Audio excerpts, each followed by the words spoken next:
Picture a pristine suburban afternoon in the fall of 1961, Yeah. October 24th to be exact, in Lincoln, Massachusetts. Yeah, just a really idyllic setting. Right. You have this beautiful, quiet two-story house.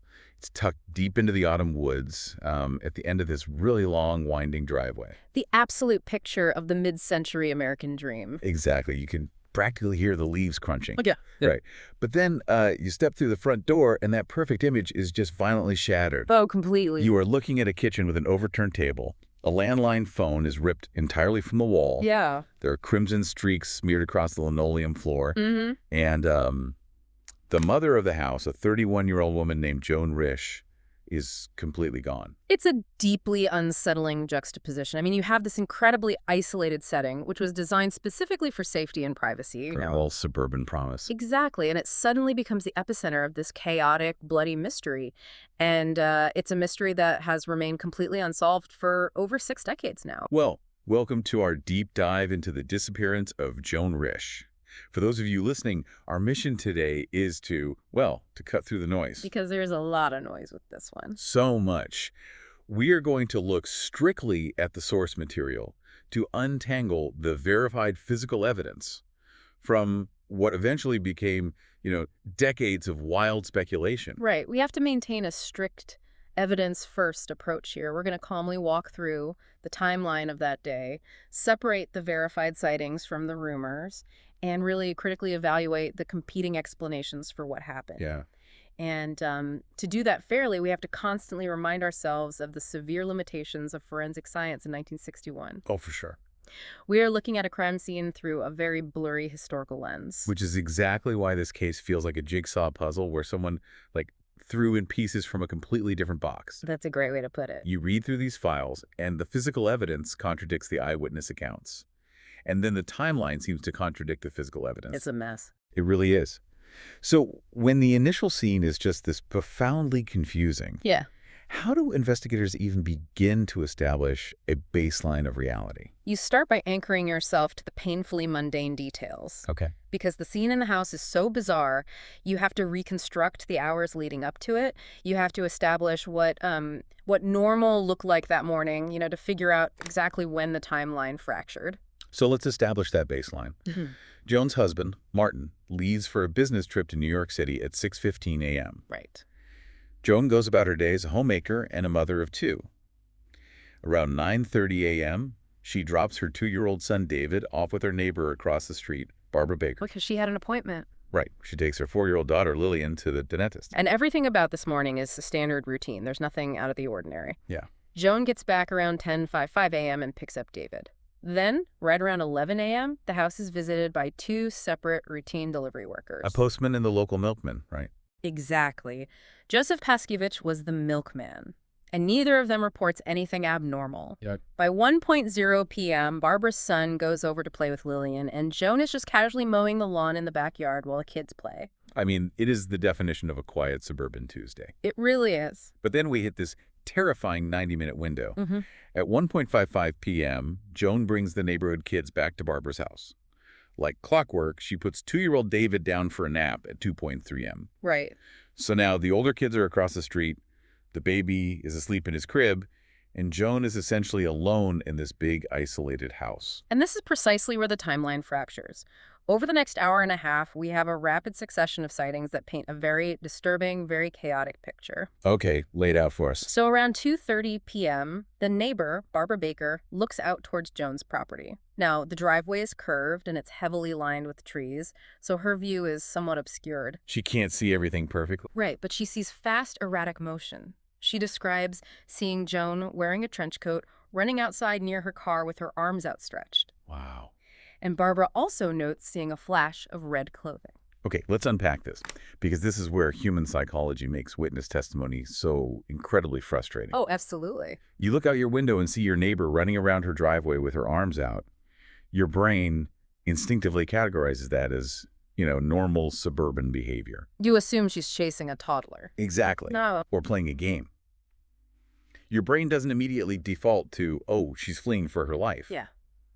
The inherent bias of a safe neighborhood literally rewrites how you process what you are seeing. It's a classic case of expectation dictating perception.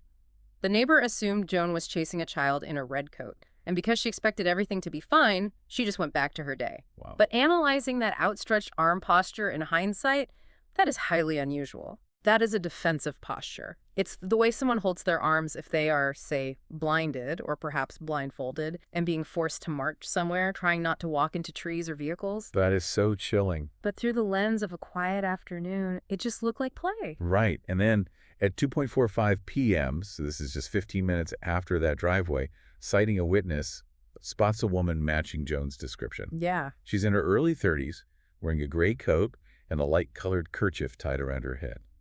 But she's wandering along a busy road about 200 yards from Joan's house. And she doesn't look well. No. The witness describes her as looking untidy, walking hunched over as if she were cold, and just like wandering aimlessly. And the sightings only escalate in severity from there. Between 3:15 and 3:30 p.m., the same woman is seen about a mile and a half away, wandering down a median on Route 128. That's a major highway? Yeah, she looks dazed, her head is down. But this time, multiple witnesses note a horrifying detail. She has blood trickling all down the front and back of her legs. Oh my God. And she is cradling her stomach as if she's holding something in. We really have to pause on how chilling that is. Yeah. For everyone listening, multiple people see a woman actively bleeding, stumbling down the median of a major highway in broad daylight, and they just drive past. The bystander effect is in full force here. It really is. People noticed, they remembered it later, but in the moment, no one stopped to help. Yeah. Meanwhile, back at the Risch house, there is completely different but equally suspicious activity happening, right? Yes.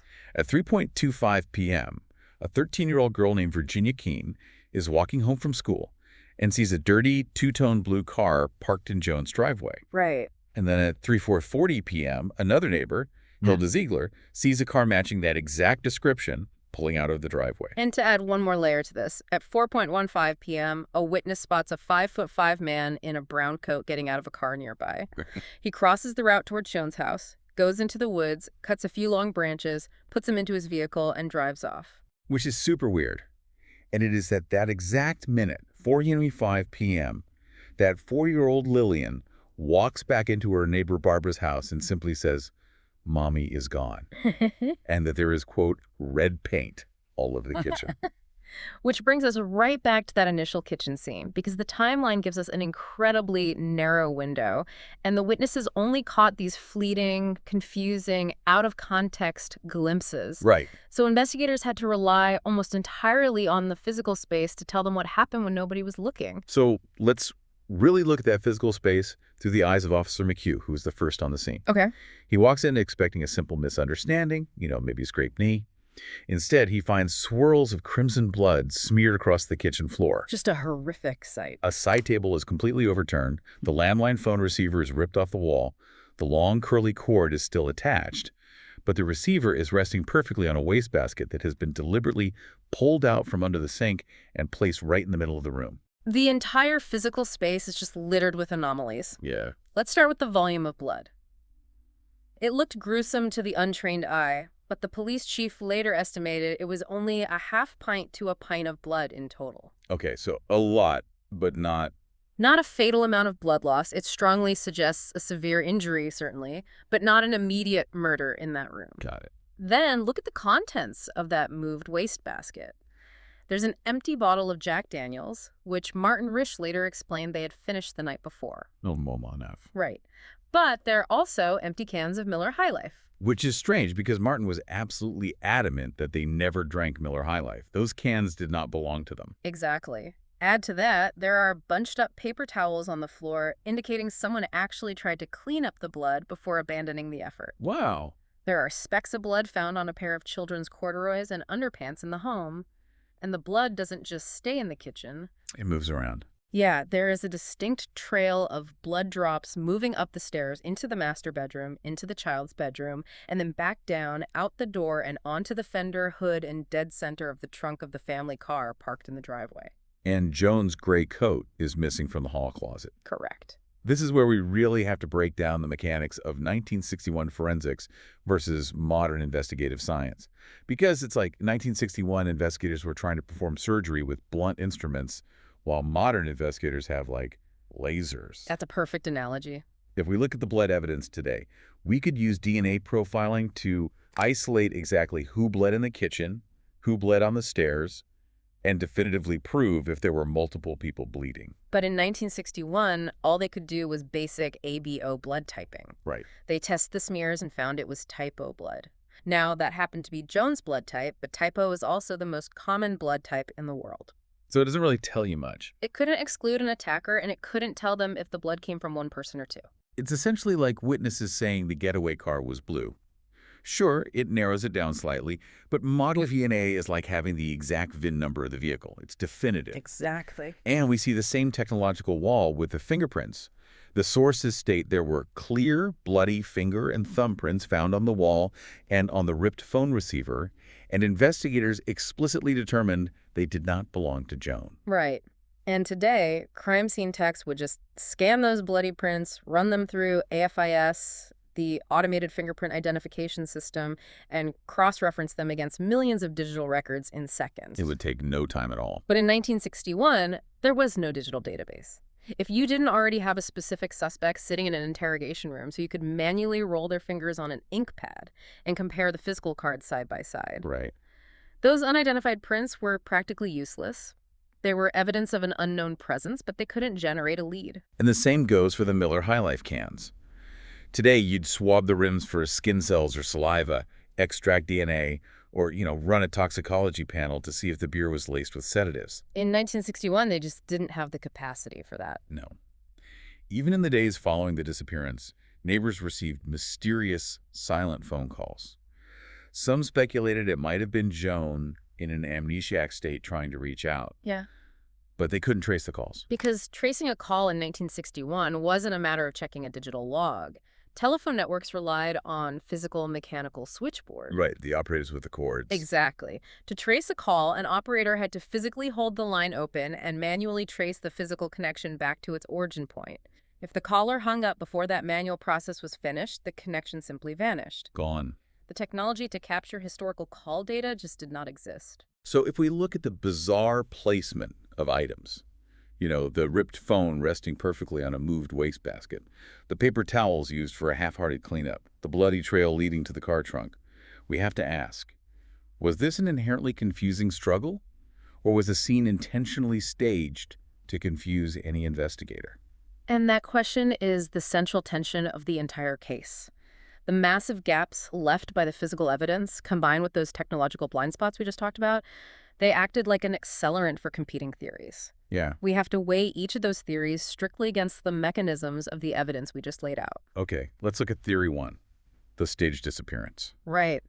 A lot of early speculation pointed to the fact that over the preceding summer, Joan had checked out around 25 library books, and many of them dealt with mysterious disappearances. Specifically, a book called Into Thin Air. Yeah, and another about Brigham Young's 27th wife, which literally featured a plot about a woman staging her own disappearance by leaving behind blood-soaked towels.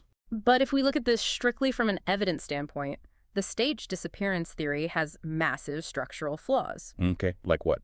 Well, yes, the library books are a compelling narrative detail, but staging her own disappearance completely ignores the unidentified bloody fingerprints on the wall. Right. It also ignores the multiple independent witnesses who saw a woman matching her description actively bleeding down her legs and clicking her stomach on a public highway. It just doesn't fit. And furthermore, if we look at her psychological profile, it is incredibly difficult to believe a devoted mother would purposefully stage a gruesome, bloody kitchen specifically for her 4-year-old child to discover upon returning from a neighbor's house. Yeah, that makes no sense. Here's where it gets really interesting, though. I think we need to push back on the library books entirely. How so? We often use hindsight to string together unrelated events.